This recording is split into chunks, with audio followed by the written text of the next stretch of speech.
Kita ko lang kasi na maganda yung sasakyan mo, sir. Baka pwede ako mag-apply sa'yo bilang tagalinis lang po ng sasakyan. Okay na po nun. Laki na katawan na ito, boy. Grabe. Ano pala pangalan mo, sir? Ito talaga yan, no? Ako si Mr. Mascubado. Mascubado? Sir, nakakatakot ka, sir. Ay, grabe naman talaga. Sir, pwede pa pala maghubad dito? Pwede pala maghubad? Kita mo ang init-init. Maghuhubad na lang din ako, sir. Ay, naku. Ay, ang layo ng diferensya. Ang layo. Kita mo yung katawan mo.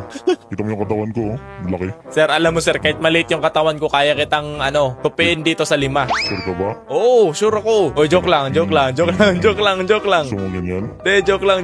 Uy, ulo yan. Laki ng kamao mo. Sir, ganito na nga, sir. Sir, mag-a-apply nga sana akong tagalinis ng kotse mo. Baka pwedeng gano'n na lang, sir. Kasi wala kasi akong trabaho ngayon. Kaya kita sinundan, sir, para magkatrabaho ako.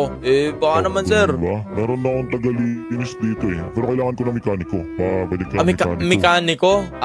Sige, pwede na yun, sir. Meron akong 1 year experience sa pagiging mekaniko. Iwan ko na lang sa'yo yung susi at pupunta lang ako dun sa itaas at magpapahinga kasi ang init-init na eh. Sige, sir. Yung susi, sir. Yung susi, akin na. Pala. Yan.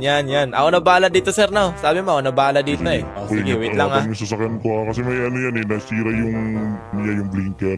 Ano yung nasira? Yung utak mo? Yung utak? Anong utak ha? Ha? Ay, uy. Tulong niyo ako, sir. Matamaan ako niyan. Baka one punch man lang ako niyan, sir. Huwag naman. Ito, sir. Sige. Ayusin mo yung pagpananalita mo, kuya. Sige, sir. Sige na, sir. Doon ka na kasi ako na bahala dito. Ayusin ko to, sir. Basta, sir, yung usapan natin dito. Ay, wait lang. Bayad muna. Panoorin mo muna to. Panoorin? Ano pa panoorin ko dyan? Ay, nagpapasikat. Pasikat yarn. Ayan, oh. Ba't ka nadala dun? Isang suntok lang yun, sir, ha? 1% pa lang yun. Wait lang. 1% pa lang yun, sir. Yung ba? Ano lang, sir? 1 million. Okay na sa 1 million. 1 million? Ano mahal naman? 1 million nga, sir. Sige, wait lang. Kukuha lang ako ng pera. Sige, sir. Yan.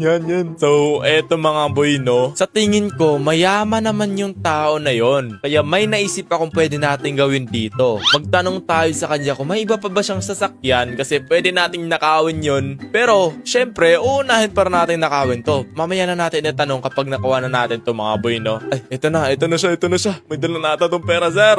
Ano pangalan mo? Pangalan ko, Jerry. Ako si Jerry. Oo. Jerry. Ito yung 1 million. Hindi nga, sir. Ayun! Paldo na naman si Kekebs. Meron ditong 1 million. May 87 million pa ako dito na hindi pa nakakaltasan. Sir. Huwag mo po siya. Uy, grabe naman talaga. Exercise muna ako dito. Sige, sir. Sir, by the way,